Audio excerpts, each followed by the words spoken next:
जी, अस्सलाम वालेकुम जी, वजी Hasan Alvi is here.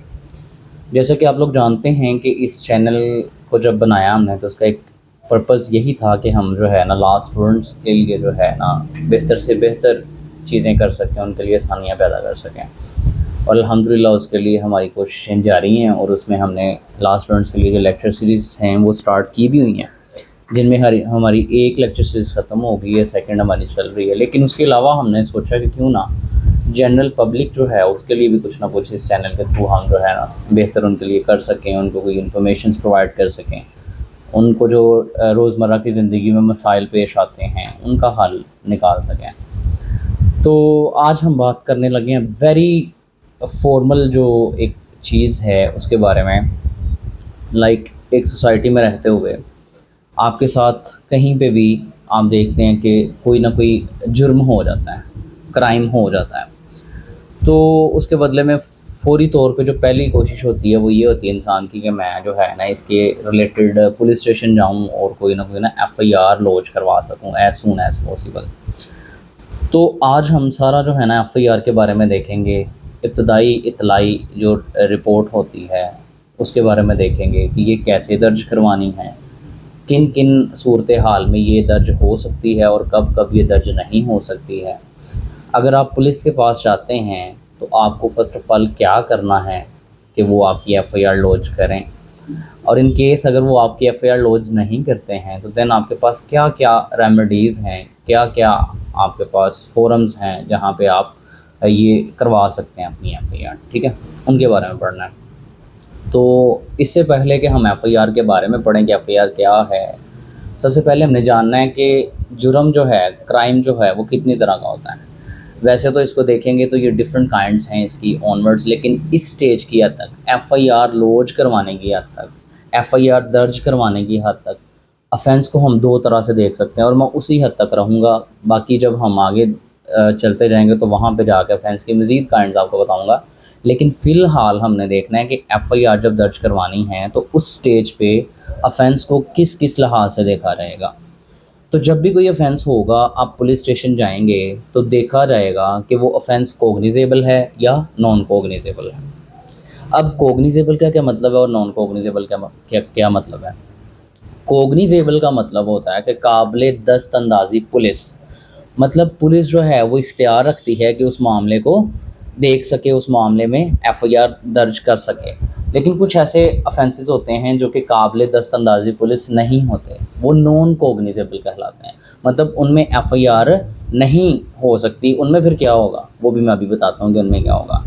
Let's suppose कोई ऑफ़ेंस हो गया है, अब वो कॉग्निज़ेबल है। क्या है? कॉग्निज़ेबल है, पुलिस उसमें इख्तियार रखती है कार्रवाई करने की। तो वो आप क्या करेंगे कि आप पुलिस स्टेशन जाएँगे, इन रिटन रिटन फॉर्म में आप एक एप्लीकेशन लिखेंगे according to the incident, according to the वक़ूआ जो कि आपका हुआ है, कि जनाब रात के 12 बजे हुए थे, मैं और मेरे घर वाले सोए हुए थे। अचानक से 2 अफराद ने हमारी दीवार फलांगी, अंदर आए, हमें यरगमाल बनाया, गन पॉइंट पे हमारा तलाई ज़ेवरात और इतनी रकम और ये 2 मोबाइल चोरी करके ले गए। ठीक है? ये आपका वकूआ था सारा, ये आपने इन राइटिंग लिख दिया।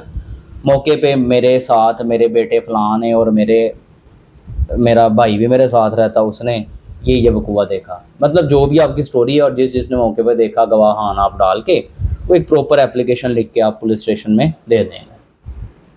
अब जैसे ही पुलिस स्टेशन में एप्लीकेशन देंगे, दरख्वास्त जमा करवाएँगे, तो पुलिस की ड्यूटी है कि वो आपको एक डायरी नंबर लिखा के दे देंगे कि ये आपने दरख्वास्त दी है, ये इसका डायरी नंबर लग गया। अब उस पे क्या होता है कि पुलिस अगर देखेगी कि अगर तो ये कॉग्निज़ेबल ऑफ़ेंस है, यानी इसमें पुलिस का इख्तियार है, तो वो एफ़आईआर दर्ज कर देगी। लेकिन कोई ऐसे माइनर ऑफ़ेंसेस होते हैं कि जिनमें आप एप्लीकेशन देते हैं तो पुलिस कहती है इस पे एफ़आईआर नहीं हो सकती। उनमें क्या करते हैं 155 सीआरपीसी, एफ़आईआर जो होती है वो 154 सीआरपीसी में होती है। सेक्शन 154 सीआरपीसी ज़ाब्ता फ़ौजदारी, उसके तहत एफ़आईआर हो जाती है कॉग्निज़ेबल ऑफ़ेंसेस में। लेकिन जो ऑफ़ेंसेस नॉन कॉग्निज़ेबल होते हैं, जिनमें पुलिस जो है वो काबिल दस्तअंदाज़ी पुलिस नहीं होते हैं, उनमें पुलिस क्या करती है कि 155 ज़ाब्ता फ़ौजदारी के तहत एक रिपोर्ट दर्ज कर लेती है अपने पास कि ये वकूआ था, उसकी रिपोर्ट आ गई। ठीक है, तो यहाँ तक तो बात हो गई कि वकूआ हुआ, दरख्वास्त हमने पुलिस स्टेशन में दे दी। अब कोग्निजेबल ऑफेंस की बात करते हैं, नॉन कोग्निजेबल को साइड पे कर देते हैं।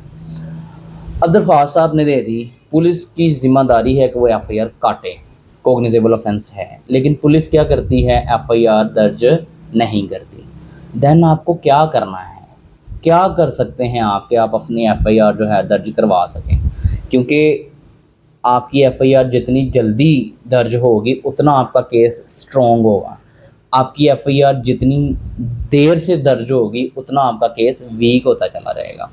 समझा ये जाता है कि जब आप एफआईआर में देर करवा रहे हैं तो वो ये है कि आप अपने तौर पर प्लानिंग करके उसको दर्ज करवाना चाह रहे हैं, लेकिन इस इम्प्रेशन में भी देखा रहेगा कि देर जो है वो मुद्दई की जानिब से है, यानी दरख्वास्त नहीं आपने टाइम से दी है, या पुलिस की जानिब से है। अगर तो आपने दरख्वास्त टाइम से नहीं दी और डिले करवा रहे हैं तो फिर तो आपका केस वीक होगा कि आपने प्लानिंग के ज़रिए एफआईआर देर से करवाई, तो ऐसा इंसिडेंट ऐसा नहीं था, आपने मैनिपुलेट किया। लेकिन अगर आपने इन टाइम एप्लीकेशन मूव कर दी लेकिन पुलिस आगे दर्ज नहीं कर रही है, तो वो फिर पुलिस की जानिब से जो डिले है ना, वो आपके केस को वीक नहीं कर सकता है। इस पे एक जजमेंट भी जो है, वो बहुत सी जजमेंट्स हैं, लेकिन वन ऑफ द जो है मैं यहाँ पे कोड करूँगा कि ये है 2009 की जजमेंट है, 2009 PLJ 1061। तो यहाँ पे यही कोड किया गया है कि अगर डिले पुलिस की जानिब से हो इन लॉजिंग एफआईआर तो वो आपके केस पे इफेक्ट नहीं करेगी। ठीक हो गया, यहाँ तक हमने चीज़ें देख ली। अब पुलिस जो है ना भाई एफआईआर नहीं काट रही है, तो क्या करना है, क्या क्या रेमेडीज़ हैं आपके पास कि आप जो है ना एफआईआर कटवा सकते हैं। सबसे पहले तो जो है ना, आप पुलिस के जो हाई फोरम है उससे, मतलब जो पुलिस के जो रिड्रेसर सेल है, लाइक आप एसपी को जो है एप्लीकेशन मूव करें कि जनाब ऐसे ऐसे मेरा हुआ है, ये इस मुतलका थाने में मैंने एप्लीकेशन दी है, SHO साहब जो है ना इस पर कार्रवाई नहीं कर रहे, एफआईआर नहीं दर्ज कर रहे हैं, तो माइट भी आपका रिड्रेसल हो रहा है। अगर वहाँ से भी नहीं होता, फिर भी आपको एफआईआर की डायरेक्शन नहीं मिलती है, तो देन आपको क्या करना है, फिर आपके पास जो फर्दर रेमेडी है वो है 22A 22B CRPC, ज़ाब्ता है फौजदारी। 22A 22B ज़ाब्ता है फौजदारी। उसमें क्या होता है कि सेशन जज साहब को आप एक पिटीशन देते हैं, मूव करते हैं, अपना वकूआ बताते हैं, और साथ वो जो जब आपने दरख्वास्त दी थी पुलिस स्टेशन में उसको डायरी नंबर लगाना, वो डायरी नंबर की एक कॉपी उसके साथ लगाते हैं कि जनाब ये हमने इस डेट को ये एप्लीकेशन मूव की थी पुलिस स्टेशन में, उसका डायरी नंबर ये है, कॉपी साथ लगी हुई है, ये हमारा इंसिडेंट था, इस पे जनाब SHO साहब से आना मुतलका वो एफआईआर नहीं काट रहे हैं। आप उन मुतलका SHO साहब को पार्टी बनाएंगे, साथ SP को बनाएंगे, सेशन जज साहब के पास एप्लीकेशन मूव ऑन कर देंगे। अब सेशन जज साहब के पास या एडिशनल सेशन जजेस जो हैं उनके पास सेक्शन 22A और 22B CRPC ज़ाब्ता है फौजदारी, उसके तहत स्पेसिफिक पावर्स उनको हासिल होती हैं कि अगर जो है वो एफआईआर SHO मुतलका जो है वो दर्ज नहीं कर रहा है, तो वो क्या करेंगे कि आपकी पिटीशन जैसी आएगी वो पुलिस से कमेंट्स मंगवा लेंगे, पुलिस से पूछेंगे हाँ जी इस पे कमेंट्स दें, क्या कहते हैं, क्या राय है आपकी इस वकूए के बारे में। वो वेरी नेक्स्ट डेट पे या उससे नेक्स्ट डेट पे पुलिस क्या करती है, अपने कमेंट्स ले आती है। तो फिर उन कमेंट्स की रोशनी में और आपकी बहस की रोशनी में जो जस्टिस ऑफ पीस साहब हैं यानी सेशन जज साहब हैं, वो अगर देखते हैं कि हाँ जी आपका वकूआ वाकई में कोग्निजेबल है, इस पे एफआईआर होनी चाहिए, तो वो जो SHO है मुतलका उसको डायरेक्शन कर देते हैं कि इनकी एफआईआर जो है वो लॉज की जाए। और अगर वो देखते हैं कि नहीं जी इनकी एफआईआर नहीं बनती है, तो वो उसको पिटीशन को आपकी को खारिज कर देता है। इसमें एक पॉइंट ज़रूरी है कि अगर पुलिस कमेंट्स नहीं भी देती, फिर भी सेशन जज साहब आपकी जो एप्लीकेशन है, आपकी जो हकाइक हैं आपकी एप्लीकेशन के, उनको देखते हुए अगर समझेंगे कि ऑफेंस इस कोग्निजेबल है, काबिल दस्तंदाजी पुलिस है, तो वो फिर भी डायरेक्शन दे देंगे।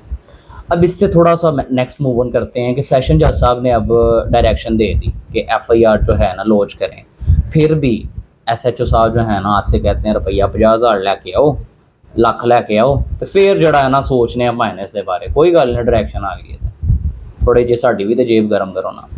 तो उसके लिए आप क्या कर सकते हैं, उसके लिए अगेन आपके पास रेमेडी है। आप अगेन सेशन जज साहब के पास, जहाँ से आपको डायरेक्शन मिली है एफआईआर की, वहीं पे आप अगेन कंप्लायंस फाइल करेंगे। कंप्लायंस क्या है कि जनाब इस डेट को आपने ये ऑर्डर फरमाया था, और उस आर्डर में आपने कहा था कि यार ये एफआईआर आपने दर्ज करनी है, ठीक है, लेकिन जनाब ये नहीं कर रहे, वो भी 22 जो सेक्शन 22 है सीआरपीसी का, उसी की sub section I might be 6 है सब सेक्शन, उसके तहत आप जो है ना कंप्लाइंस फाइल करते हैं। कंप्लाइंस मतलब कि वो जो ऑर्डर पास किया था सेशन जज साहब ने, उसकी अमल दरामद कि जनाब आपने ऑर्डर पास किया था, इवन दो ये जो है ना एफआईआर हमारी दर्ज नहीं कर रहे। तो सेशन जज साहब फिर क्या करते हैं, सेशन जज साहब फिर इस पर कंप्लाइंस का ऑर्डर करते हैं, तो वो फर्दर फिर कर देते हैं दर्ज, इवन दो फिर भी नहीं करते। लेट्स सपोज मान लिया कि फिर भी नहीं करते, तो फिर आप हाई कोर्ट में भी कंप्लाइंस फाइल कर सकते हैं, फिर तो ऑब्वियसली कर देते हैं। अच्छा, यहाँ तक हो गया कि एप्लीकेशन फ़ाइल की, तो अगर तो एफआईआर कर दी तो वेल एंड गुड। अगर एफआईआर नहीं करते तो क्या करना है जी, एसपी के पास रिड्रेसल सेल, वहाँ से अगर नहीं सुनी जाती तो सेशन जज साहब के पास 22 से 22B, उन्होंने अगर ऑर्डर कर दिया, उसकी अमल दरामद नहीं हो रहा तो अगेन वहीं पे कंप्लाइंस भी नहीं होती तो फिर हाई कोर्ट में कंप्लाइंस, ठीक है। अब यहाँ तक ये चीज़ें हो गई। अब एसएचओ भी नहीं एफआईआर दर्ज करता, रिड्रेसल सेल से भी आपको नहीं मिलती परमिशन, सेशन जज साहब भी आपकी 22 से 22B की पिटीशन जो है ना वो खारिज करते हैं। फिर आपके पास एक मज़ीद रेमेडी है कि आप हाई कोर्ट में रिट फाइल कर सकते हैं। आप उस रिट में अपने सारे कवायद जो हैं अपने केस के वो बताएंगे, एप्लीकेशन के बताएंगे कि जनाब ये मेरे साथ हुआ है, कॉग्निजेबल ऑफेंस है, इसमें एफआईआर दर्ज की जाए। तो फिर हाई कोर्ट रिट के अंदर डायरेक्शन दे सकती है। तो फिर हाई कोर्ट की डायरेक्शन तो फिर डायरेक्शन होती है, इवन के नीचे मजिस्ट्रेट की भी डायरेक्शन ही होती है, लेकिन निज़ाम कुछ ऐसा है कि आपको पता है। तो मज़ीद आगे चलते हैं। पुलिस ने भी नहीं किया, आपके जो है वो एसपी साहब जो रिड्रेसल सेल था वहाँ से भी नहीं मिली, सेशन जज साहब ने भी नहीं की, रिट वगैरह हो गई। अब इन सब रेमेडीज़ के अलावा एक पैरेलल रेमेडी और मौजूद है। वो क्या है कि आप पुलिस वगैरह को एप्लीकेशन नहीं देते हैं, आप क्या करते हैं, जो भी आपका वकूआ हुआ है आप सारे का सारा वकूआ एक इस्तगासे की फॉर्म में लिखते हैं, जिसे बोलते हैं प्राइवेट कंप्लेंट। प्राइवेट कंप्लेंट होती है under section 200 CrPC, under section 200 CrPC. एक मिनट से होल्ड करिएगा। अच्छा, तो प्राइवेट कंप्लेंट जो है ना आप अंडर सेक्शन 200 सीआरपीसी यानी ज़ाब्ता फौजदारी, आप मजिस्ट्रेट साहब को एक इस्तगासा फ़ाइल करेंगे उनके पास। उसके अंदर आप अपने मुतलका जो गवाहान आपने एप्लीकेशन में लिख के पुलिस स्टेशन में एप्लीकेशन देनी थी, वैसे ही आपकी एक लिस्ट ऑफ विटनेसेस लगेगी, साथ उनकी स्टेटमेंट ऑन जो है ना रिकॉर्ड आएगी। मजिस्ट्रेट साहब देखेंगे, गवाहान की भी स्टेटमेंट लेंगे, आपकी भी स्टेटमेंट लेंगे। उसके बाद अगर मजिस्ट्रेट साहब देखेंगे कि हाँ जी इनका वकूआ जो है वो जेन्युइन है, तो उस पर वो फर्दर कार्रवाई करेंगे। तो वो ये एक सेपरेट मतलब थिंग है। तो इसके ज़रिए भी आप जो है ना अपना क्रिमिनल केस की प्रोसीडिंग कर सकते हैं। तो ये सारी चीज़ें थी कि अगर कोई इंसिडेंट हो जाता है, कॉग्निजेबल ऑफेंस है, तो उसके अगेंस्ट क्या हो सकता है। सबसे पहले तो आपने पुलिस को दरख्वास्त देनी है। दरख्वास्त इन राइटिंग होनी चाहिए, आपका नाम लिखा होना चाहिए, साइंड होनी चाहिए।